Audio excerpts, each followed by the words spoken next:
हाल ही में बिहार में विधानसभा चुनाव संपन्न हुए हैं और संपन्न होने के बाद यूपी में इंडिया गठबंधन का क्या भविष्य है, इस पर बात करने के लिए हमारे साथ वरिष्ठ पत्रकार शरद प्रधान जी हैं। इनसे बात करते हैं। सर, जिस तरह से बिहार में चुनाव हुए और चुनाव संपन्न हुए, उसके बाद करारी हार मिली, अब आप यूपी में इंडिया गठबंधन की क्या तस्वीर देखते हैं? देखिए, जहाँ तक इंडिया गठबंधन का सवाल है, इस बिहार की हार के बाद बहुत झटका लगा उन्हें, लगना भी चाहिए। झटका लग करके आदमी अगर वापस खड़ा हो जाए तो फिर उसको माना जाता है कि उस झटके से फायदा हुआ है। अब ये समय बताएगा। अभी तो यूपी इलेक्शन में बहुत टाइम है। अगर महागठबंधन को होश आ जाता है और अपने आप को मजबूत करने का प्रयास करता है, क्योंकि यूपी में, बिहार में तो इतना ज़्यादा वक्त था नहीं जिस तरीके से, जब से लोग एक्टिव नहीं हुए थे। अगर यूपी में वक्त से एक्टिव हो गए तो बहुत टाइम है अपने आप को पटरी पर खड़ा करने के लिए। और देखिए, जहाँ तक यूपी का सवाल है, महागठबंधन का मतलब है मेन समाजवादी पार्टी। जैसे वहाँ पे मेन आरजेडी थी, तो ऐसे यहाँ समाजवादी पार्टी है। सर, जिस तरह से बिहार में इलेक्शन हुआ, बिहार में इलेक्शन के बाद करारी हार मिली, अब उसके बाद सपा के अंदर खाने में भी यूपी में कांग्रेस गठबंधन को लेकर के सवाल उठने लगे हैं। इसको लेकर के आप क्या कहेंगे? नहीं, मुझे लगता है कि इसमें गठबंधन के ऊपर सवाल उठने का क्या, ये तो कहाँ पे उठ रहे हैं सवाल? सपा के अंदर में तो सवाल नहीं। सपा जाएगी कहाँ? बसपा से करेगी क्या गठबंधन? जो मायावती की जेब में, जो मायावती ऑलरेडी बीजेपी की जेब में है, और किससे करेगी यहाँ महागठबंधन? और कौन सी पार्टी है? तो ये भी समस्या है कि चॉइस ही नहीं है। तो आप कांग्रेस के साथ गठबंधन नहीं करेंगे तो किसके करेंगे? लेकिन कांग्रेस को अपने आप को सुधारने की बहुत ज़रूरत है, और सपा को भी ज़मीनी स्तर पे अपना पराक्रम दिखाने की ज़रूरत है। क्योंकि सपा भी, मुझे लगता है कि जिस मोड में है अभी, एक्टिव मोड में नहीं है, जो कि अभी से हो जाना चाहिए। मुझे लगता है कि लोगों को ज़रूरत, महागठबंधन को, एक बात की है कि भाजपा से एक चीज़ सीखें कि 24/7 इलेक्शन मोड में रहना है। अगर लड़ना है तो फिर उनके बराबरी करनी पड़ेगी। ये नहीं होगा कि खाली इलेक्शन के टाइम पे आकर के आप एक्टिव हो गए। सर, ऐसी खबरें आ रही हैं कि सपा नेता चाहते हैं कि अब इंडिया गठबंधन का नेतृत्व अखिलेश यादव करें। तो यूपी में तो अखिलेश यादव ही करते हैं नेतृत्व, इसमें ये कौन सी डाउट की बात है? अब राष्ट्रीय स्तर पे तो नहीं कर सकते अखिलेश यादव को, राष्ट्रीय यूपी में ही है अखिलेश यादव, तो यूपी के बाहर है नहीं। तो इसमें ये मुझे नहीं लगता, एक बड़ी अजीब सी बात है। भाई, यूपी में तो महागठबंधन का नेतृत्व अखिलेश यादव करते ही है, बड़ा ऑब्वियस है। जैसे वहां पे भी महागठबंधन का नेतृत्व कौन कर रहा था बिहार में? तेजस्वी। तो वैसे ही यहाँ होगा। मतलब राज्य में जो पार्टियां विपक्ष में है या जो पार्टी बड़ी है वही नेतृत्व कर रहा है। हाँ, कांग्रेस वहां पे उनके साथ गठबंधन कर रही है। बिल्कुल। लेकिन ऐसी खबरें हैं कि सपा जिस तरह से लोकसभा चुनाव में उनका परिणाम रहा, नतीजे आए, उसके बाद उस बिहार में गए राहुल गांधी, अखिलेश और तेजस्वी, तीनों लोगों ने रैली की, उसके बाद भी हार मिली। अब सपा के अंदर खाने में जो नेता हैं वो ये चाहते हैं कि राष्ट्रीय लेवल पे जो नेतृत्व है वो अखिलेश यादव करें। वो तो मुमकिन नहीं है, क्योंकि जब राष्ट्रीय कहने को, आप राष्ट्रीय पार्टी तो कोई भी बना लेता है। वो तो राजभर भी राष्ट्रीय पार्टी बनाए हुए, तो राष्ट्रीय बोल देने से राष्ट्रीय थोड़ी ना हो जाता। भाई, जिस तरह की पार्टी है, ठीक है, कांग्रेस नॉर्थ इंडिया में कबाड़ा करे हुए अपना, उसकी खुद की गलती है, उसको रिवाइवल के लिए कुछ करना चाहिए। लेकिन ऐसे थोड़ी ना राजस्थान में कोई जाके कहे कि नहीं साहब अखिलेश यादव बनेंगे महागठबंधन के अध्यक्ष, तो हास्यास्पद बात है ना। तो इसी तरह राष्ट्रीय स्तर पे होने का मुझे नहीं लगता है कोई मकसद है। और देखिए, मैं एक चीज़ बता दूं, जहाँ तक बिहार की बात हो रही है, हम एक चीज़ नज़रअंदाज करते हैं जब हम ये बोलते हैं कि अरे भैया, इलेक्शन कमीशन का जो रोल रहा है वो तो है, बाकी महागठबंधन बन जाए, कोई भी गठबंधन बन जाए, जब इलेक्शन कमीशन का रोल सस्पेक्ट रहेगा, इलेक्शन कमीशन फेयर नहीं होगा, इलेक्शन कमीशन दूसरों को कायदे से लड़ने नहीं देगा, लिस्ट में गोलमाल करेगा, तो कहाँ से कोई जीत सकता है? अब तो जो हालत हो गई है, तो मुझे नहीं लगता है कहीं भी कोई और जीतने वाला है।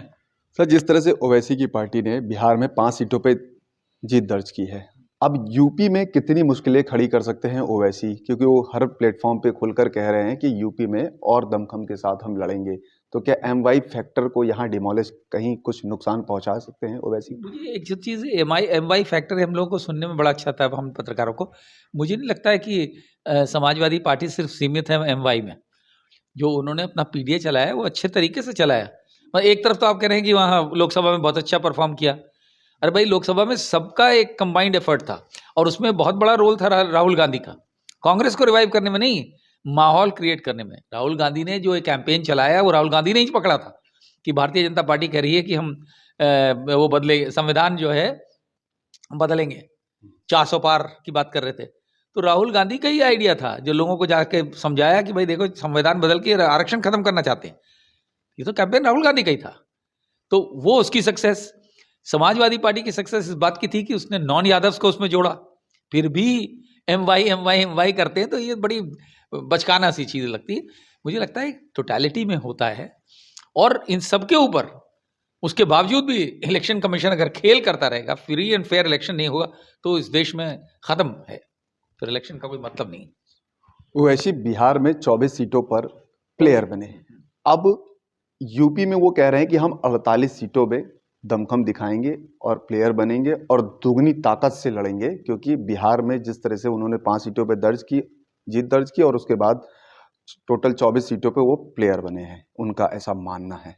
तो अब आपको क्या लगता है कि यूपी में इससे कितना बड़ा नुकसान होगा? पहली चीज, ओवैसी पहली बार 5 सीटें नहीं लाए।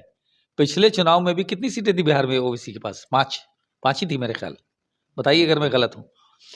तो ये कोई नई बात नहीं है कि 5 सीटें उन्हें मिली। ओवैसी, मेरा शुरू से मानना है, दो पार्टीज ऐसी हैं जो भाजपा के से अंदर खाने में मिली हुई हैं, बहुजन समाज पार्टी और ओवैसी की पार्टी। इसमें कोई शक नहीं है कि और बड़ी तादाद में यहाँ लड़वाएंगे, क्योंकि जितना ओवैसी लड़वाएंगे वो मुस्लिम वोट काटने का उद्देश्य है उनका कोई भला करने का। ओवैसी यहाँ रूल तो नहीं कर सकते ना यूपी में। वो हैदराबाद के नेता हैं, वो दूसरी स्टेट में जब जाते हैं तो भाजपा का फायदा पहुंचाया जाता है उसके जरिए से, क्योंकि वो विपक्ष का वोट काटते हैं। तो जाहिर है कि यूपी में पूरा उनका रोल रहेगा, उसके लिए भाजपा तमाम इंतजाम करती है। और ये मैं आज से नहीं कह रहा हूं, मैंने 5 साल पहले भी कहा था कि ओवैसी मिले हुए हैं भाजपा से, और उनके ये भाजपा की स्मार्टनेस है ये कि जिसको चाहे मिलवा लेता है। अब भाजपा के पास जो रिसोर्सेज हैं, जो पैसा है, वो तो किसी और के पास है नहीं, जो सत्ताधारी पार्टी के पास होता है। तो कोई भी खेल कर सकता है, जब वो इलेक्शन कमीशन को जेब में रख सकता है नेता हो, तो वैसी क्या चीज है। मायावती दूसरा शक्ति प्रदर्शन करने जा रही हैं 6 दिसंबर को नोएडा में। आपको क्या लगता है कि यूपी में विधानसभा चुनाव 2027 में होने वाले, तीसरी शक्ति के रूप में क्या उभर के मायावती की पार्टी आने वाली है? मुझे मायावती को जिंदा रखा हुआ सिर्फ मीडिया ने। सारे लोगों को, जो लोग उनके साथ थे, जिस पार्टी का कोई अस्तित्व नहीं रह गया है, उसका सपोर्ट बेस चला गया है। केवल दलितों में भी केवल एक समाज है जो उनके साथ अभी भी है, वरना सबको दिखने लगा है कि मायावती कंप्लीटली मजबूर हो चुकी हैं। मायावती अब मजबूत नेता नहीं रही है, मजबूर नेता है। बेचारी की मजबूरी है पैसा, और उसकी वजह से उनको डर है। और डराने वाले बीजेपी से बढ़िया और कौन हो सकता है? जब ईडी और सीबीआई की तलवार लटकी हो तो कुछ भी कर सकती है मायावती। और तो इसलिए जो कुछ वो करती हैं, मैंने जैसे अभी कहा, ओवैसी और 2 जने ये लोग ऐसे हैं जो टोटली बीजेपी के डायरेक्शन पे काम करते हैं, क्योंकि उनके एक्शन से जाहिर होता है। ऐसे कोई हवा में नहीं बोल रहा हूँ, उनके एक्शन से जाहिर होता है। वो जो भी करती हैं उससे डायरेक्टली इनडायरेक्टली फायदा होता है भारतीय जनता पार्टी का। तो उनका काम रह गया वोट काटने का। वो तीसरी शक्ति, अब तीसरी शक्ति इस तरह से हो कि भाई कोई बीच में है ही नहीं तो तीसरी शक्ति बन जाए, लेकिन उसका कोई माने नहीं। तीसरी शक्ति सर इसलिए, तीसरी शक्ति इसलिए कहा कि ओवैसी, मायावती और जो छोटी छोटी पार्टियां हैं ये मिलकर के क्या तीसरी शक्ति, जैसे स्वामी प्रसाद मौर्य भी हुए, ओवैसी हो गए, मायावती हो गई, और जो दल हैं वो मिलकर के क्या तीसरी शक्ति के रूप में उभरे? मुझे नहीं लगता किसी में भी पोटेंशियल है उस तरीके की शक्ति बनने का। 2-2 सीटें 4-4 सीटें आ जाएं तो अलग बात है, उससे शक्ति नहीं बनती है, नंबर हो जाते हैं बस खाली, और कुछ नहीं होगा। लेकिन इनका ये है कि इस मकसद में कामयाब हो सकती हैं कि विपक्ष, जो रियल माने में विपक्ष है, जो समाजवादी पार्टी और कांग्रेस या और जो पार्टीज उनके साथ होगी, जो मैं एक महागठबंधन जो भी कहिए, उसको डैमेज करने में, उसका वोट काटने में का ये काम कर सकती हैं, और उससे ज्यादा नहीं। शक्ति प्रदर्शन कैसे होता है सबको मालूम है। एक रैली करके शक्ति प्रदर्शन नहीं होता है।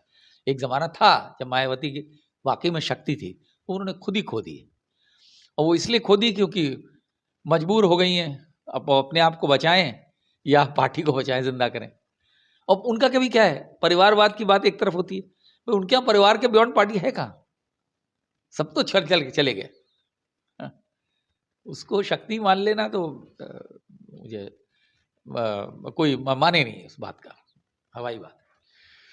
तो ये वरिष्ठ पत्रकार शरद प्रधान जी हैं, जिनका कहना है कि बिहार चुनाव के जो परिणाम हैं, जो वहां पर अखिलेश, तेजस्वी और राहुल की जोड़ी ने किया, जैसे इंडिया गठबंधन जिस स्टेट में यानी जहां पे भी चुनाव लड़ता है, वहां की जो पार्टी होती, बड़ी पार्टी, उसके साथ मिलकर के लड़ता है, तो चेहरा वही रहता है। जैसे राहुल गांधी यहां पर आएंगे तो लेकिन चेहरा इंडिया गठबंधन का अखिलेश यादव ही रहेंगे, और राष्ट्रीय लेवल पर अखिलेश यादव का इंडिया गठबंधन का नेतृत्व करना ये अभी मुमकिन नहीं है।